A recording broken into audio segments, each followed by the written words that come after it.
Assalamualaikum warahmatullahi wabarakatuh.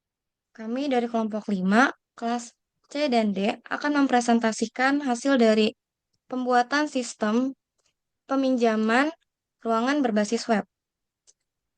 Sebelum presentasi, izinkan kami memperkenalkan diri kami terlebih dahulu.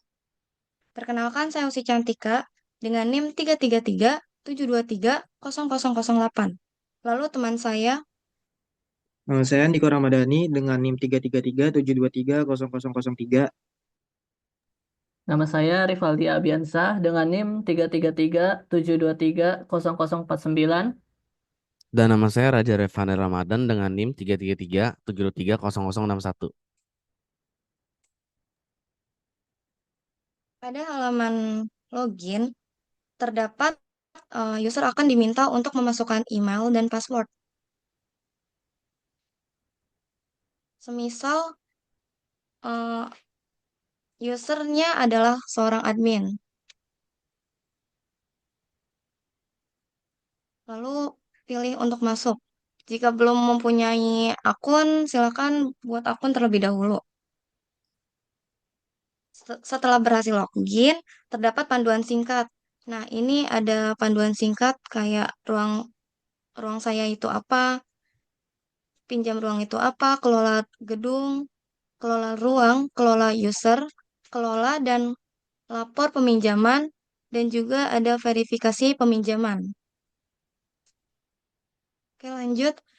Di halaman dashboard, ini terdapat ucapan selamat datang untuk user beserta di sini ada jadwal, lalu ada total ruangan, ruangan yang sedang berlangsung, ruangan yang akan di booking, lalu ada ruangan yang disetujui, ruangan yang belum dikonfir oleh admin, jadi ruangan tersebut masih statusnya masih pending. Lalu ada ruangan juga yang ditolak oleh admin. Nah, di jadwal hari ini itu eh, jadwal peminjaman ruangan yang sedang berlangsung saat itu juga. Nah, ini kan ada yang berwarna ini tandanya udah di booking. Kalau kita pencet atau kita mengkliknya, itu terdapat detail jadwalnya. Di sini ada di gedung BR ruang 307, lalu mulai mulainya di jam 9, lalu selesainya di jam 14.15. Nah, statusnya ini disetujui oleh admin. Lalu di sini juga terdapat fasilitas yang ada di ruangan tersebut, ada papan tulis, AC, dan sound system. Nah, di sini juga ada kapasitas orangnya.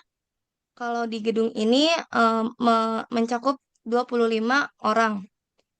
Nah, di sini juga terdapat foto ruangan. Kalau kita mengklik fotonya, itu bisa dilihat lebih detail dan jelas. Lalu di sini juga ada list view-nya. Di sini terdapat informasi, eh, ada selesainya,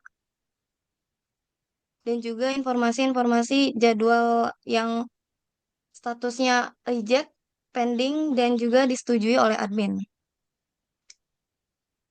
Untuk fitur selanjutnya akan dijelaskan oleh teman saya. Selanjutnya ada fitur ruang saya. Nah, di halaman ruang saya ini ya, bagi user, kalau misalnya user udah memesan ruangan gitu, di sini dia bisa ngelihat ruangan-ruangan yang dia pesan, lihat statusnya ya, kayak udah di-approve, apa udah di-reject, apa udah di-pending sama adminnya nih pemesanan dia tuh. Oke, tampilannya seperti tadi ya. Nah, selanjutnya ke pinjam ruang. Nah, di halaman pinjam ruang ini, user dapat melihat pertama-tama ya, sebelum minjam, user bisa memilih beberapa gedung ini. Ini berarti gedungnya ada di yang bisa dipinjam lah ya. Ruangan bisa dipinjam dalam gedung itu. Mari kita pilih gedung BR. Eh, bi- nah, di gedung BR ini setelah di gedung BR ada 3 ruangan. Nah, user dapat memilih dari ketiga ruangan ini. Hmm. Eh, misal user mau memilih gedung 301, berarti user akan memencet melihat detail dulu. Nah, di sini kita bisa melihat seluruh detail dari ruangan 301 ini. Di sini ada gambarnya nih, bisa diperjelas, bisa diklik untuk diperjelas. Nah, oke. Nah, ada deskripsinya, ada ini ruangannya dari gedung apa, dan kapasitas dari ruangan ini. Kapasitas ruangan ini ada 60 kursi itu. Dan fasilitas-fasilitas di ruangan ini. Yang centang berarti ada di ruangan itu ya, seperti AC, sound system, dan lain-lain. Nah, selanjutnya ada jadwal peminjaman tuh. Di jadwal peminjaman ini berarti eh, ruangan ini tuh dipinjam hari ini tuh jam berapa aja sama user-user lain. Oke. Yang minggu berarti minggu ini udah dipinjam sama siapa aja dan tanggal kapan aja oleh user-user lain. Nah, selanjutnya untuk mengajukan pinjaman ya, kita kita pencet ajukan pinjaman. Oke. Nah, di sini user akan mengisi waktu mulai dan waktu selesai ruangan yang akan dia pinjam ini. Coba klik waktu mulai. Nah, misal kita pilih tanggal 3, oke, jam 12 tuh sampai terus waktu selesainya sampai jam 1 deh. Oke, catatan itu untuk alasan kenapa minjem ruangan ini ya. Nah, itu untuk presentasi PBO. Kita ajukan waktu. Coba. Nah, ini pengajuan telah terkirim ya. Itu kalau tidak ada bentrok ya. Kalau misalnya ada bentrok dengan jadwal yang lain, ini bisa kita lihat contohnya seperti di sini. Ini udah ada peminjaman tuh di jam 9 sampai jam 14 itu.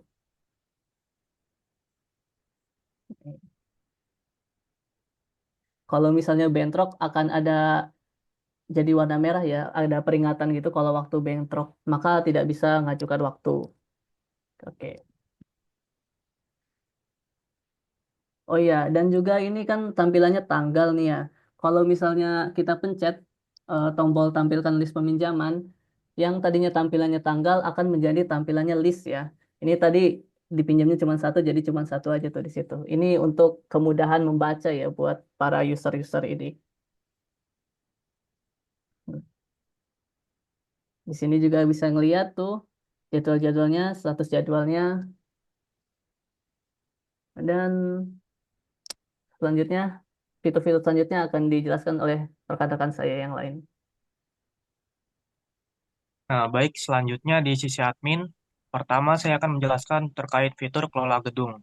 Yang mana pada halaman ini, sebagai admin, kita memiliki kemampuan untuk membuat, mengedit, maupun menghapus gedung. Seperti yang bisa kita lihat di sini, terdapat daftar gedung yang sudah ada dalam sistem. Untuk menambahkan gedung baru, caranya kita tinggal mengklik tombol baut gedung yang ada di sisi kiri atas halaman. Setelah itu, kita bisa memasukkan nama gedungnya. Misalnya di sini kita masukkan gedung gedung R, dan kita tinggal klik create gedung. Nah, maka sistem akan secara otomatis, maka di sini gedungnya sudah masuk dalam sistem ya. Kemudian seperti yang bisa dilihat juga di sisi kanan setiap gedung ini terdapat tombol untuk delete maupun edit. Untuk mengedit informasi gedung yang sudah ada, kita cukup menekan tombol edit. Sedangkan jika ingin di sini misalnya dulu kita ingin mengubah nama gedung tadi menjadi gedung aula. Nah, kita tinggal klik edit saja. Maka nama gedung tadi sudah berhasil diedit dan terdapat tos di kanan bawah itu gedung sudah berhasil diedit. Lalu selanjutnya untuk menghapus gedung yang kita buat ini kita tinggal klik tombol delete. Nah, maka akan muncul juga ya delete sukses. Nah, baik, lalu kemudian berikutnya adalah fitur kelola ruangan. Pada halaman ini seperti yang terlihat terdapat informasi mengenai jumlah ruangan yang tersedia di setiap gedungnya. Misalnya di sini ada gedung BR yang memiliki 3 ruangan, gedung COE yang memiliki 1 ruangan, dan seterusnya. Eh, Juga perhatikan di bagian atas halaman ini terdapat fitur untuk memfilter. Ada filter gedung yang memungkinkan kita memilih gedung tertentu dari drop-down menu. Juga ada kolom cari ruangan yang dapat kita gunakan untuk mencari ruangan berdasarkan nama ruangannya. Misalnya di sini kita ingin mencari ruangan di gedung COE 1 saja, kita bisa memilih gedung COE 1 dari dropdown. Nah, makanya akan muncul ruangan-ruangan yang ada di gedung COE 1 saja. Lalu jika ingin mencari ruangan dengan nomor tertentu, kita tinggal mengetikkannya di kolom pencarian. Misalnya di sini kita ingin mencari ruangan 303. Nah, maka akan muncul ruangannya di gedung BR. Untuk membuat ruangan baru, kita juga cukup menekan tombol buat ruangan yang ada di sisi kiri atas. Nah, di sini kita perlu mengisi beberapa informasi penting. Pertama ada nama ruangannya, misalnya saja di sini saya akan menambahkan ruangan baru 505 di gedung COE 1. Lalu ada informasi tambahan, misalnya saja ruang laboratorium, ruang lab untuk lantai 5 misalnya.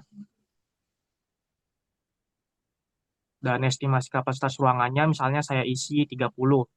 Nah, di sini untuk menunjukkan bahwa ruangan ini dapat menampung 30 orang dan image URL ini bisa kita isi untuk menambahkan gambar ruangan atau bisa juga dikosongkan. Nah, di fasilitasnya sendiri untuk ruang laboratorium misalnya saja di sini saya akan mencentang fasilitas AC, sound system, proyektor, dan juga WiFi. Jika informasi sudah diisi dengan lengkap, kita tinggal menekan tombol create ruangan yang berwarna biru. Nah, lalu kemudian misal saja kita berubah pikiran, kita bisa menekan tombol cancel yang tadi. Nah, setelah ruangan yang berhasil dibuat, ruangan 505 akan muncul di daftar ruangan gedung COE 1. Dan ruangan tersebut sudah dapat digunakan dalam sistem peminjaman. Dan sekarang gedung COE 1 ini sudah memiliki dua ruangan, yaitu ruangan 202 yang sudah ada sebelumnya dan ruangan 505 yang baru saja kita tambahkan. Setelah ruangan 505 ini berhasil dibuat, kita juga bisa mengedit atau menghapusnya jika diperlukan. Nah, yang di sini kita edit dulu dengan mengklik tombol edit yang ada di sisi sebelah kanan. Nah, di sini saya akan mengubah kapasitasnya dari 30 menjadi 25. Dan juga menambahkan fasilitas baru seperti TV, LCD TV, dan kabel HDMI. Nah, kita tinggal klik update ruangan, maka ruangannya sudah berhasil diupdate seperti notif di kanan bawah itu. Nah, lalu jika ingin menghapus ruangan 505 tersebut, misalnya karena ruangannya sudah tidak digunakan lagi, kita tinggal menekan tombol delete yang ada di sebelah kanan juga. Nah, maka akan muncul pesannya juga ruangan sukses di delete. Demikian penjelasan saya mengenai fitur kelola gedung dan kelola ruangan. Selanjutnya akan dilanjutkan oleh teman saya. Oke. Berikutnya ada kelola user yang hanya berada di sisi admin. Dan di sini kita ada informasi beberapa total usernya, berapa admin user dan user biasa. Nah, misalnya kita pengen mengedit user ini, kita jadikan dia user dan emailnya misalnya jadi 33 373 000300. Kita edit, ini akan menjadi user. Dan sini telah terupdate informasi juga secara real time. Berikutnya ada kelola dan laporan peminjaman di mana dari sisi admin bisa melihat statistik dan metrik peminjaman di aplikasi kita. Yang misalnya di sini ada total bulan peminjaman berapa, ruangan terbanyak ya berapa yang dipinjami dan rata-rata durasinya dan juga peminjaman yang ada dalam hari ini. Kita bisa lihat metriknya juga mana yang pending, mana yang rejected, mana yang approve. Kita lihat di bawah sini, kita juga bisa memfilter ruangannya dari nama dan juga dari gedung. Misalnya kita sebagai admin ingin eh, memfilter dari gedung BR misalnya. Dan misalnya kita banyak ruangan sini, tapi kita hanya pengen ruangan tertentu. Misalnya 307. Sini akan terfilter.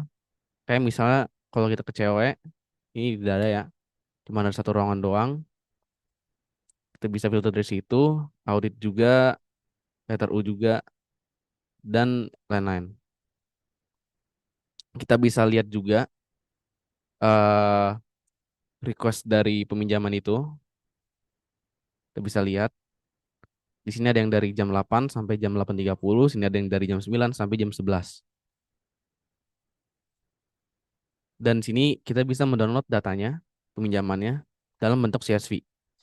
Ketika kita buka CSV-nya akan ada banyak datanya yang telah dibuat oleh user untuk peminjamannya. Jadi setiap peminjaman akan didata di sini.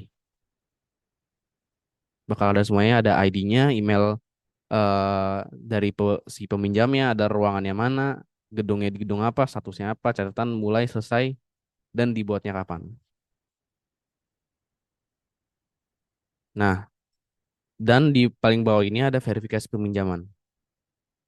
Di mana sini kita bisa lihat semua gedungnya yang di dalamnya itu ada ruangannya yang ingin dipinjam oleh user. Ini kita bisa lihat, misalnya nih, gedung BR301 untuk peminjaman presentasi PBO. Nah, ini dari jam 12 sampai jam 1. Kita bisa approve atau reject request ini. Dan jika ada yang lewat waktu atau lewat tenggat waktu dari yang ini, misalnya ini kan tanggal 5/2/2025, berarti sudah lewat dari hari ini. Berarti ini bisa langsung reject all.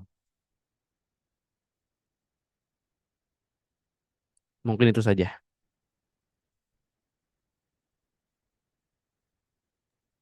Itu saja yang dapat kami sampaikan. Kurang lebihnya kami mohon maaf. Wassalamualaikum warahmatullahi wabarakatuh.